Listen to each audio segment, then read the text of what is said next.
Assalamu alaikum. This is a kind of thought that's crossed my mind. It's not fully fleshed out, even to myself. So it's going to be hard for me to explain, but I'm going to try because it will help me understand it better and at least put the argument on the table. Being a victim and feeling sorry for victims is a human trait. Yeah, it's something that God has put inside us, and that's a powerful motivator. And psychologists and people working in the military, on behalf of the military, understood this. So people have waged wars, for example, and you can see many of the military campaigns in the 20th century were often because they said that they were trying to help some victim, and so they had to bomb or all these other people to save those people. Yeah, and this isn't something that I'm making up. This is documented. The Ministry of Defense released a document. I read it in Mark Curtis's book. I'll put it in the mentions what the name of the book is. I can't remember right now. Where they say that one of the powerful motivators for war will be to be able to convince the British public that it is a moral good to save people from oppression, and therefore this moral good will intrinsically allow will sway people towards our wars. So very sinister, and shows that being a victim then had currency. There was a political objective and benefit from being a victim. And so now, from a Muslim perspective, when I look at Israel and Palestinians and how the Jewish Zionists use victimhood, I started to think to myself, well, hold on, is there a bit of there's manufactured anti-Semitism? You can clearly see more and more people are becoming aware of it. And is there a political reason for their victimhood? Why is there so many Hollywood movies made about the Holocaust? I mean, apparently that there's Jews don't have a massive influence in Hollywood, according to some. Well, who's making all these Holocaust movies? Because they ain't making movies about Muslims. They ain't making movies about blacks. How many movies do you know about slavery compared that to how many movies being made about Hollywood? Yeah, none made about us. So the fact of the matter is that there's a reason why they're pushing this victimhood. Why? And as an analyst, someone who stands up for Muslims and needs to understand our oppression, I started it started to go round and round my head that there's a political objective here. Now, a lot of us Muslims secretly have felt that, but we haven't been able to express it. Neither have I, because we don't fully understand it. What's with the constant drumbeat in the media about anti-Semitism? How can anti-Semitism be the dominant theme in the Labour Party, for example, even under Corbyn, and not Islamophobia? Muslims are getting acid thrown in our faces. Our mosques are being bombed. We're being attacked in virtually every newspaper in the country.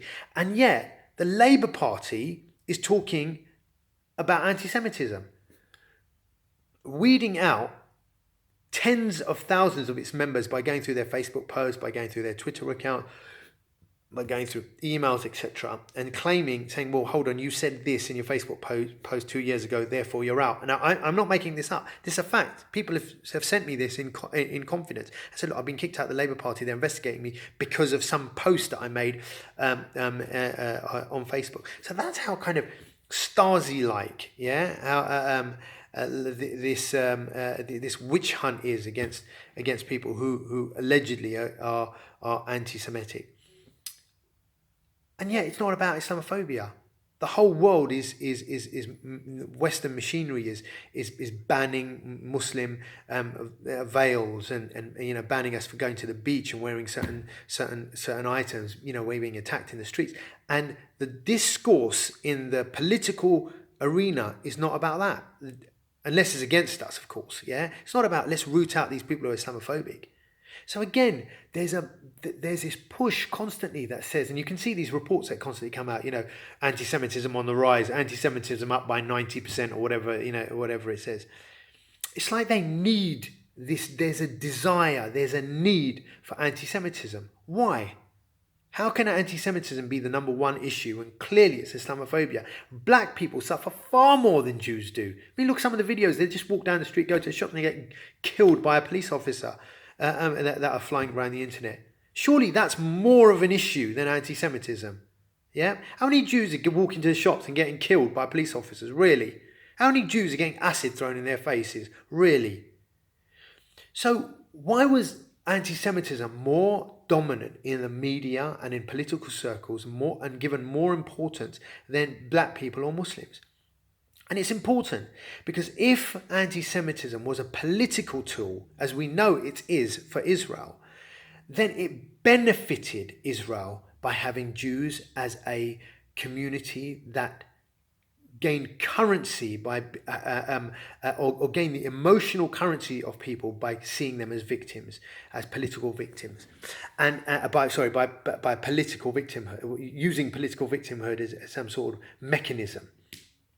You see, you couldn't see the vast majority of Jews in the world support Israel, and you couldn't see Jews as both a victim and a victimizer. It's not logical, is it? You're either being victimized or you're the victimizer. Which is it? Black people are either being shot or they're the evil people doing the shooting. Which one are they? And so, you can see the separation there, yeah? Racists, will often say, black thugs or whatever, because they can't see, they have no sympathy for black people, yeah? So they separate in their mind because you can't have both. You can't be sympathetic and at the same time hate on them. And so victimhood had this powerful political, psychological benefit. It basically meant that if the Jews were a victim community today, I'm not talking about 70 years ago in the Holocaust, right? Even though they're constantly bringing it up. If they were a victim today, then you couldn't see them as a victimizer, as an oppressor. And therefore, it ended up supporting Israel. Now, I know they like to make this demarcation between Israel and Jews in the West, but the vast majority of Jews in the West support Israel. They will admit it. No one denies this. No Jew denies this. So there isn't a clear demarcation, considering they go on holiday to Israel. They can ethnically cleanse a Palestinian from his land by simply going to Israel and claiming their right, which they've never revoked, which they've never said, I reject. It's a fraction, a tiny small proportion of Jews that are pro-Palestinian, that reject that right to go back to Israel openly. So what I'm trying to say is that this need for that, why are they educating Jews, average people on going to the Holocaust Museum? Young kids have to learn it in school. Why? Why don't they learn about black slavery and go to America and see what they did to blacks there? How they hung them on trees and burned them alive, or actually burned Muslims alive in Spain. For guess what the reason is? Because they were caught doing ablution after the Muslims were ethnically cleansed. Some Muslims were not allowed to leave. And one incident, well, many incidents, but this one incident that I read about, someone was accused of doing ablution and thus being a secret Muslim, and they burned him alive. Raped, killed, slaughtered. Why don't they send British kids there? If it's really about sympathy for people who have been oppressed, then Jews are not the only ones being oppressed in the world. Why why aren't British people learning about Muslims? Surely Islamophobia would be greatly reduced if British people learned about Muslims and the terrible atrocities caused by British people on Muslims. Why aren't they flown out to India, for example, where they starved the vast majority of Muslims in Bengal? 4 million. Churchill did it. So, why don't they go to Iraq, where they starved 500,000 children even before they start dropping the bombs? That's far more recent than the Holocaust. That's a Holocaust in itself, isn't it? It's a Holocaust against children, yeah? So the question here is there a reason and a political motivation for Jewish Zionists to push victimhood? And that's my call. I don't know the answer, but I suspect that there is, considering governments are now using this to wage wars. What's so surprising if Israel was using the same and Israel's supporters? It's not far off the mark. My thoughts. Love to hear your thoughts. Love to hear your challenges. Assalamu alaikum.